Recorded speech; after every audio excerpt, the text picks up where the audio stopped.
Chapter 5. Letter from Miss Mina Murray to Miss Lucy Westerner.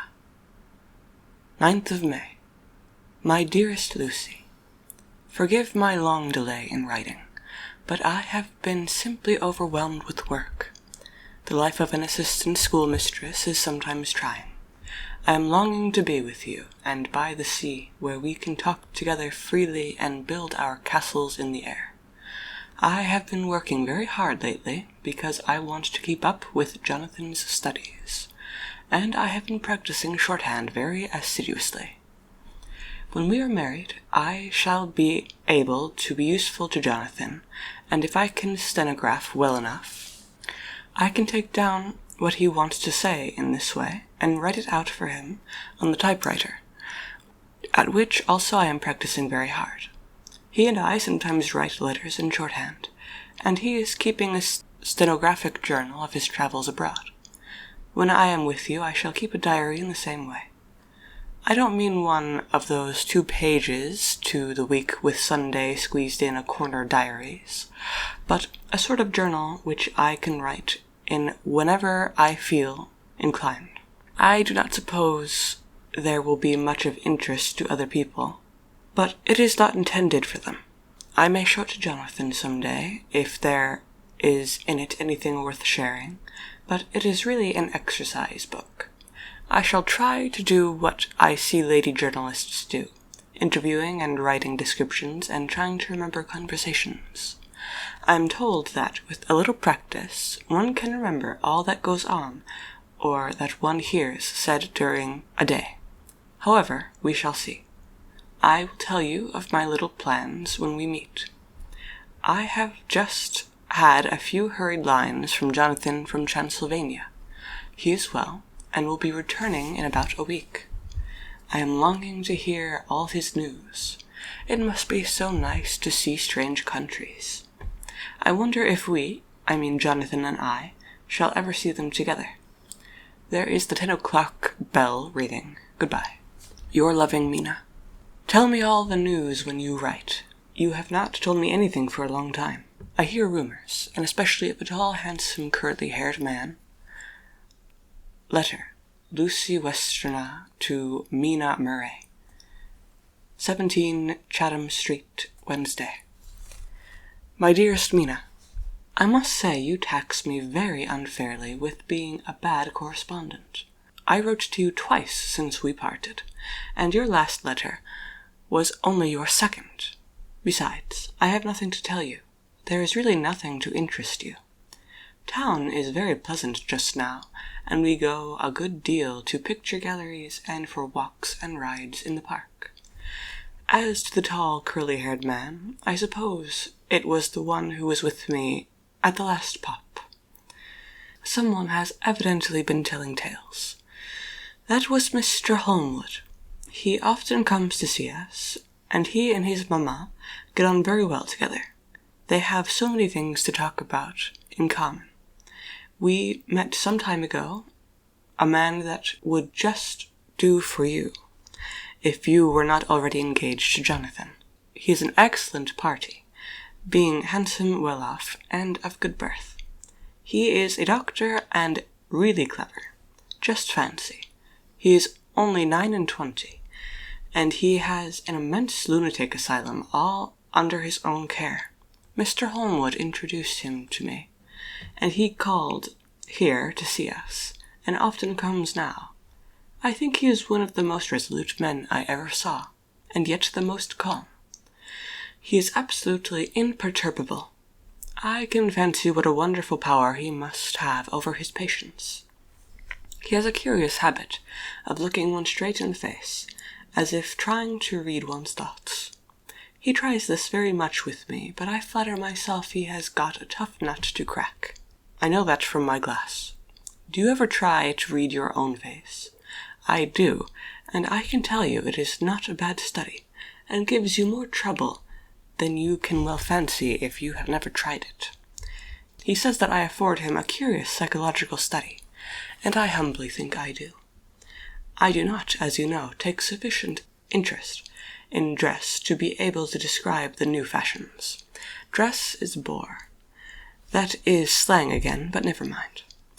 Arthur says that every day. There, it is all out. Mina, we have told our secrets to each other since we were children. We have slept together and eaten together, and laughed and cried together. And now, though I have spoken, I would like to speak more. Oh, Mina, couldn't you guess? I love him. I am blushing as I write, for although I think he loves me, he has not told me so in words. But oh, Mina, I love him, I love him, I love him. There, that does me good. I wish I were with you, dear, sitting by the fire undressing, as we used to sit, and I would try to tell you what I feel. I do not know how I am writing this even to you. I am afraid to stop, or I should tear up the letter, and I don't want to stop, for I do so want to tell you all. Let me hear from you at once, and tell me all that you think about it. Mina, I must stop. Good night. Bless me in your prayers, and, Mina, pray for my happiness. Lucy. P.S. I need not tell you this is a secret. Good night again. L. Letter, Lucy Westenra to Mina Murray, 24th of May. My dearest Mina, thanks and thanks and thanks again for your sweet letter. It was so nice to be able to tell you and to have your sympathy. My dear, it never rains, but it pours. How true the old proverbs are. Here I am, who shall be 20 in September, and yet I never had a proposal till today. Not a real proposal. And today I have had 3. Just fancy. 3 proposals in one day. Isn't it awful? I feel sorry, really and truly sorry for 2 of the poor fellows. Oh, Mina, I am so happy that I don't know what to do with myself. And 3 proposals. But for goodness sake, don't tell any of the girls, or they would be getting all sorts of extravagant ideas and imagining themselves injured and slighted, if in their very first day at home they did not get 6 at least. Some girls are so vain. You and I, Mina dear, who are engaged and are going to settle down soon soberly into old married women, can despise vanity. Well, I must tell you about the 3, but you must keep it a secret, dear, from everyone except, of course, Jonathan. You will tell him, because I would, if I were in your place, certainly tell Arthur. A woman ought to tell her husband everything. Don't you think so, dear? And I must be fair. Men like women, certainly their wives, to be quite as fair as they are. And women, I am afraid, are not always quite as fair as they should be. Well, my dear, number 1 came just before lunch. I told you of him, Dr. John Seward, the lunatic asylum man, with the strong jaw and the good forehead. He was very cool outwardly, but was nervous all the same. He had evidently been schooling himself as to all sorts of little things, and remembered them. But he almost managed to sit down on his silk hat, which men don't generally do when they are cool. And then, when he wanted to appear at ease, he kept playing with lancet in a way that made me nearly scream. He spoke to me, Mina, very straightforwardly. He told me how dear I was to him, though he had known me so little, and what his life would be with me to help and cheer him. He was going to tell me how unhappy he would be if I did not care for him. But when he saw me cry, he said that he was a brute and would not add to my present trouble. Then he broke off and asked if I could love him in time. And when I shook my head, his hands trembled. And then with some hesitation he asked me if I cared already for anyone else. He put it very nicely, saying that he did not want to wring my confidence from me, but only to know, because if a woman's heart was free, a man might have hope. And then, Mina, I felt a sort of duty to tell him that there was someone. I only told him that much, and then he stood up, and he looked very strong and very grave, as he took both my hands in his, and said he hoped I would be happy, and that if I ever wanted a friend I must count him one of my best. Oh, Mina dear, I can't stop crying. And you must excuse this letter being all blotted. Being proposed to is all very nice, and all that sort of thing, but it isn't all a happy thing when you have to see a poor fellow, whom you know loves you honestly, going away and looking all broken-hearted, and to know that, no matter what he may say at the moment, you are passing quite out of his life. My dear, I must stop here at present. I feel so miserable, though I am so happy. Evening. Arthur has just gone, and I feel in much better spirits than when I left off, so I can go on telling you about the day. Well, my dear, number 2 came after lunch. He is such a nice fellow, an American from Texas, and he looks so young and so fresh that it seems almost impossible that he has been to so many places and has had such adventures. I sympathize with poor Desdemona when she had such a dangerous stream poured in her ear, even by a black man.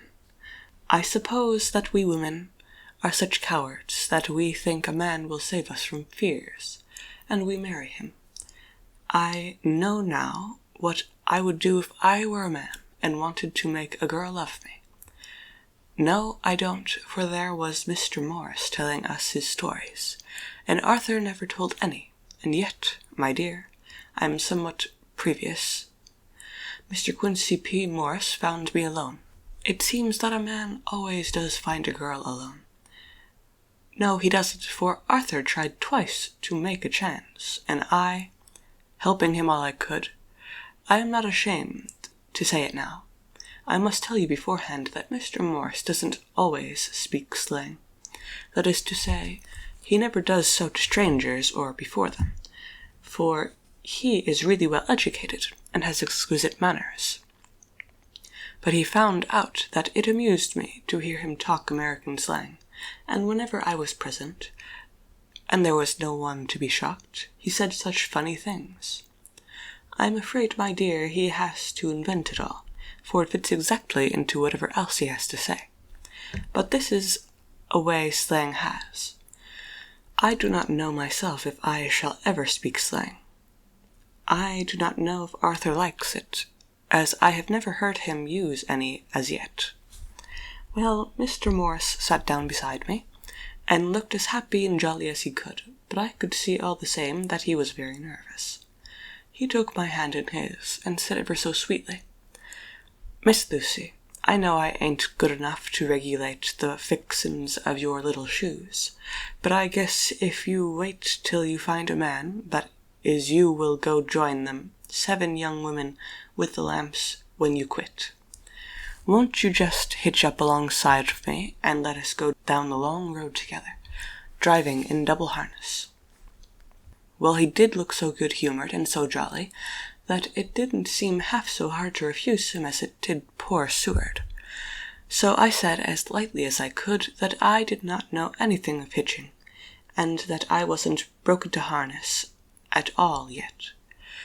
Then he said that he had spoken in a light manner, and he hoped that if he had made a mistake in doing so on, and I couldn't help feeling a bit serious too. I know, Mina, you will think me a horrid flirt, though I couldn't help feeling a sort of exultation that he was number 2 in one day.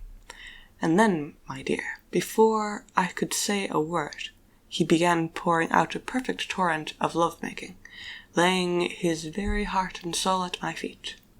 He looked so earnest over it that I shall never again think that a man must be playful always, and never earnest, because he is merry at times. I suppose he saw something in my face which checked him, for suddenly he stopped, and said with a sort of manly fervour that I could have loved him for it, for if I had been free. Lucy, you are an honest-hearted girl, I know. I should not be here speaking to you as I am now, if I did not believe you clean grit, right through to the very depths of your soul. Tell me, like one good fellow to another, is there anyone else that you care for? And if there is, I'll never trouble you a hair's breadth again, but will be, if you let me, a very faithful friend. My dear Mina, why are men so noble when we women are so little worthy of them? Here was I almost making fun of this great-hearted true gentleman. I burst into tears. I am afraid, my dear, you will think this a very sloppy letter, in more ways than one. And I really felt very badly. Why can't they let a girl marry 3 men, or as many as want her, and save all this trouble? But this is heresy, and I must not say it.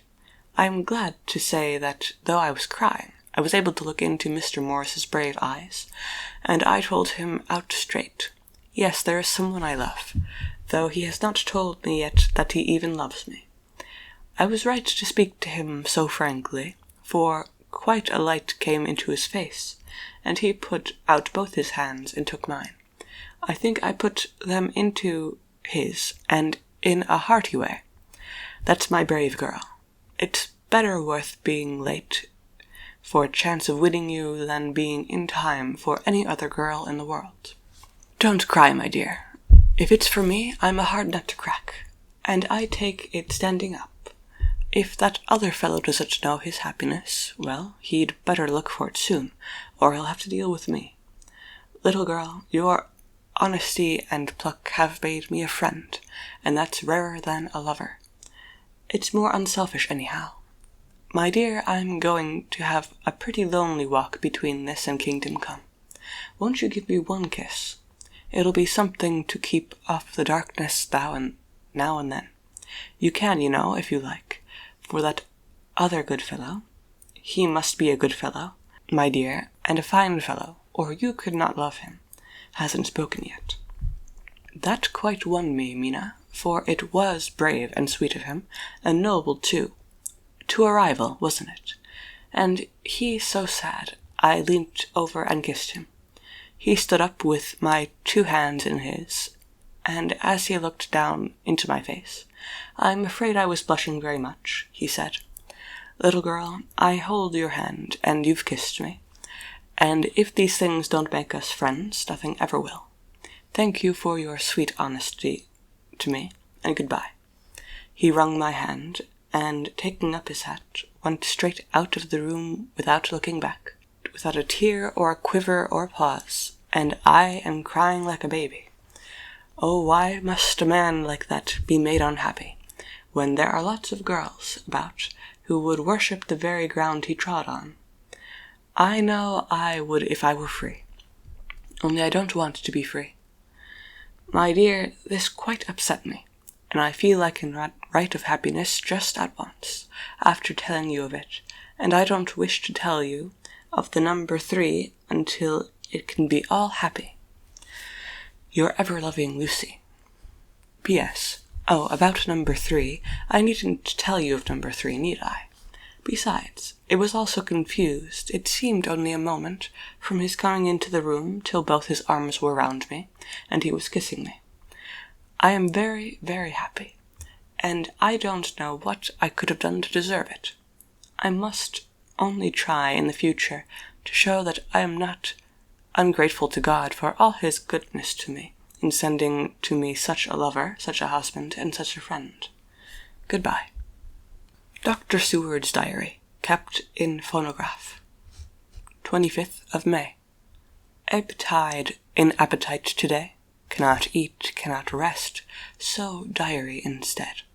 Since my rebuff of yesterday, I have a sort of empty feeling. Nothing in the world seems of sufficient importance to be worth the doing. As I knew that the only cure of this sort of thing was work, I went down amongst the patients. I picked out one who has afforded me a study of much interest. He's so quaint that I am determined to understand him as well as I can. Today I seemed to get nearer than ever before to the heart of his mystery. I questioned him more fully than I had ever done, with a view to making myself master of the facts of his hallucination. In my manner of doing it, there was, I now see, something of cruelty. I seemed to wish to keep him to the point of his madness, a thing which I avoid with the patience as I would the mouths of hell. Under what circumstances would I not avoid the pit of hell? Omnia Romae venalia sunt. Hell has its price. If there be anything behind this instinct, it will be valuable to trace it afterwards accurately. So I had better commence to do so, therefore. R.M. Renfield, Aetat 59, sanguine temperament, great physical strength, morbidly excitable, periods of gloom, ending in some fixed idea which I could not make out. I presume that the sanguine temperament itself, and the disturbing influence, end in a mentally accomplished finish, a possibly dangerous man, probably dangerous, if unselfish. In selfish men, caution is as secure as armor for their foes as for themselves. What I think of on this point is, when self is the fixed point, the centripetal force is balanced with the centrifugal. When duty, a cause, etc., is the fixed point, the latter force is paramount, and only accident or a series of accidents can balance it. Letter, Quincy P. Morris to Hon. Arthur Holmwood, 25th of May. My dear Art, we have told yarns by the campfire in the prairies, and dressed one another's wounds after trying a landing at the Marquesas, and drunk healths on the shore of Titicaca. There are more yarns to be told, and other wounds to be healed, and another health to be drunk. Won't you let this be at my campfire tomorrow night? I have no hesitation in asking you, as I know a certain lady is engaged to a certain dinner party, and that you are free. There will only be one other, our old pal at the Korea, Jack Seward. He's coming too, and we both want to mingle our weeps over the wine cup, and to drink a health with all our hearts to the happiest man in all the wide world, who has won the noblest heart that God has made, and the best worth winning. We promise you a hearty welcome, and a loving greeting, and a health as true as your own right hand. We shall both swear to leave you at home if you drink too deep to a certain pair of eyes. Come, yours as ever and always, Quincy P. Morris. Telegram from Arthur Holmwood to Quincy P. Morris, 26th of May. Count me in every time. I bear messages which will make both your hearts tingle. Art.